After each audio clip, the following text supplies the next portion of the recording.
Let's make an isometric letter E in Affinity Designer. We're going to use the isometric tools here. Go open the isometric panel, go into grid settings, go show grid. I'm going to do a spacing of 0.3 and a division of 1, and then I'm going to close that.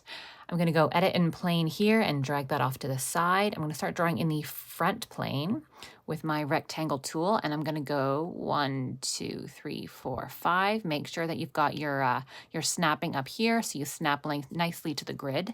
And then I'm going to do, let's see, maybe 1, 2, 3, 4, 5, 6, 7. That didn't quite make it up there. There we go. And I'm going to alt drag this down to here and then alt drag that there. So we have a nice, beautiful letter E. However, we haven't made it very three-dimensional. So now we are going to do that to it. So with the rectangle tool, actually first thing I'm going to do is I'm going to select all of that, and up at the top here, I'm going to press add. It's a tool that I don't think you can actually see, but it's up there. The add tool. It's just a little blue button on the top.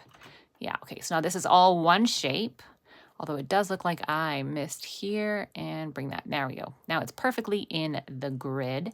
We're going to draw on the top plane next, and I should be using a color that is not this color.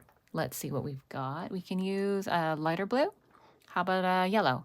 Yeah, ooh, yellow will do. Okay. Got some primary colors going now.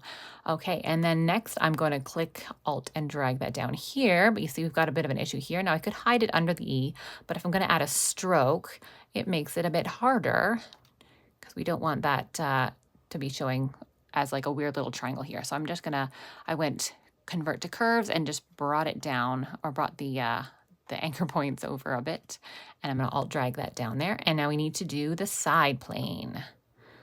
Now you can see I was drawing on the top for that one, and then I'm going to draw on the side plane. I'm using my rectangle tool again. Whoops.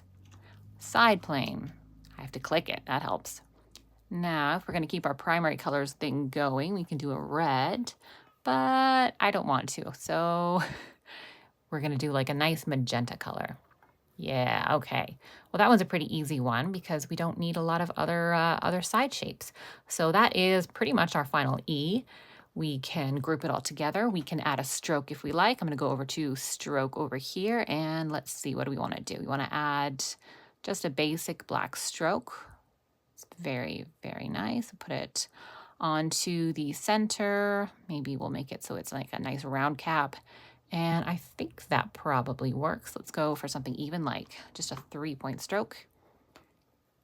And we'll take off my grid, and we have our E.